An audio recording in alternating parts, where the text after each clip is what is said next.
رسمياً منتخب الجزائر سيواجه هذا المنتخب اللاتيني قبل المونديال، لأيك ومتابعة ولنبدأ الفيديو.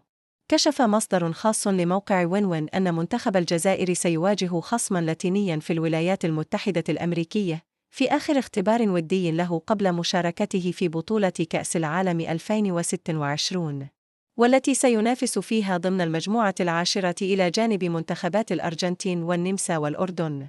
وكان الاتحاد الجزائري لكرة القدم قد أعلن في وقت سابق توصله لاتفاق رسمي على خوض مباراة ودية ضد منتخب هولندا يوم 3 يونيو حزيران المقبل في مدينة فينورد، وهي المباراة التي تسبق السفر إلى الولايات المتحدة لخوض غمار المونديال.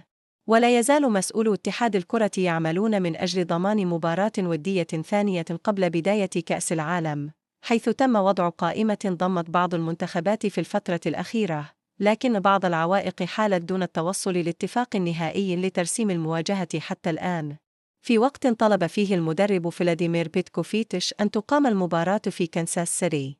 المشكلة الرئيسة هي تأشيرة الدخول إلى الولايات المتحدة الأمريكية، حيث لن يكون من السهل على المنتخب الذي سيكون معنياً بمواجهة الخضر ودياً الحصول على هذه التأشيرة في الآجال المحددة بسبب القيود التي فرضتها السلطات الأمريكية مؤخراً على العديد من البلدان، ما دفع الاتحاد الجزائري إلى توسيع قائمة المنتخبات المرشحة.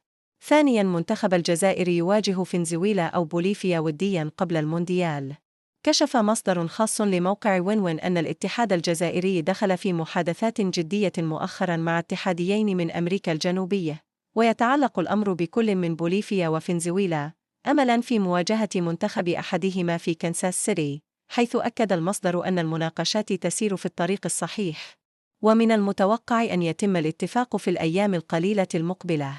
وحصر الاتحاد الجزائري خياره بين فنزويلا وبوليفيا، كونهما منتخبين من أمريكا الجنوبية، ولن يجدا مشكلات كبيرة في دخول الولايات المتحدة على الرغم من عدم تأهل كليهما إلى نهائيات كأس العالم.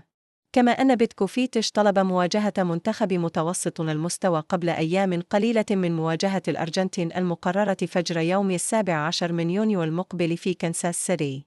وسبق للمنتخب الجزائري أن واجه منتخب بوليفيا ودياً، وكانت أول مباراة للمدرب السويسري بيتكوفيتش على رأس الخضر، وذلك يوم 22 مارس آذار 2024، حيث حقق فيها رفاق بغداد بنجاح الفوز بنتيجة 3-2 على ملعب نيلسون مانديلا بالعاصمة الجزائرية. وهنا نصل إلى ختام الفيديو، أرجو أن ينال إعجابكم ومتابعة بالتوفيق للجميع.